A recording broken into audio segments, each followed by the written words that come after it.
आषाढी वारीच्या पार्श्वभूमीवर श्री क्षेत्र शेगावच्या संतश्रेष्ठ गजानन महाराजांच्या पालखीचे इतिहासात प्रथमच रामवाडी परिसरात आगमन झाले। रेल्वे पुलाच्या कामामुळे यंदा पालखीचा मार्ग बदलल्याने रामवाडीतील भाविकांना प्रथमच पालखी दर्शनाचा योग लाभला।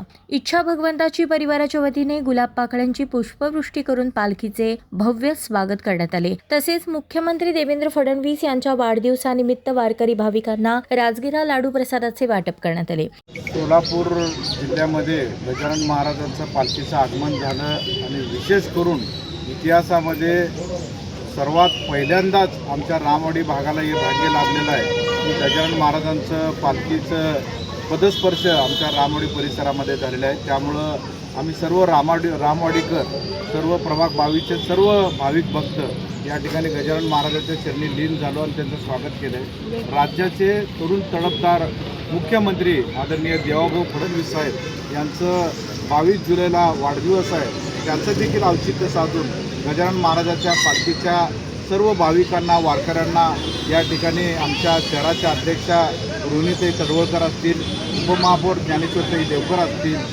स्थायी समितीच्या चेअरमन रणजितताई साकोते असतील, आपल्या बसारोड मठाचे स्वामीजी बसारोड अप्पा स्वामीजी असतील आणि या ठिकाणी उपस्थित असलेले सरगोशी पोलीस स्टेशनचे पोलीस निरीक्षक गजासाहेब, आमच्या भागाच्या सहकारी नगरसेविका चैत्रताई गायकवाड, लक्ष्मीताई नडगिरे, युवा सहकारी शिवराज गायकवाड आणि अंबिकाताई गायकवाड, नागेशांना गायकवाड, आमच्या इच्छा भगवंताच्या परिवाराच्या वतीनं सर्व भक्तांचं या ठिकाणी मनापासून आम्ही स्वागत करतो आणि आमचं परम भाग्य आहे की गजानन महाराजांच्या पालखीचं सेवा करण्याची एक भक्त म्हणून आम्हाला संधी मिळाली। त्याबद्दल मी या भागाचा सदस्य नात्यानं आभार व्यक्त करतो। धन्यवाद। यावेळी उपमहापौर ज्ञानेश्वरी देवकर, भाजप शहराध्यक्ष रोहिणी तडवळकर, स्थायी समिती सभापती रंजिता चाकोते, नगरसेवक किसन जाधव यांच्यासह अनेक मान्यवर उपस्थित होते। हरिनामाच्या गजरात आणि भक्तिमय वातावरणात हा पालखी सोहळा उत्साहात संपन्न झाला।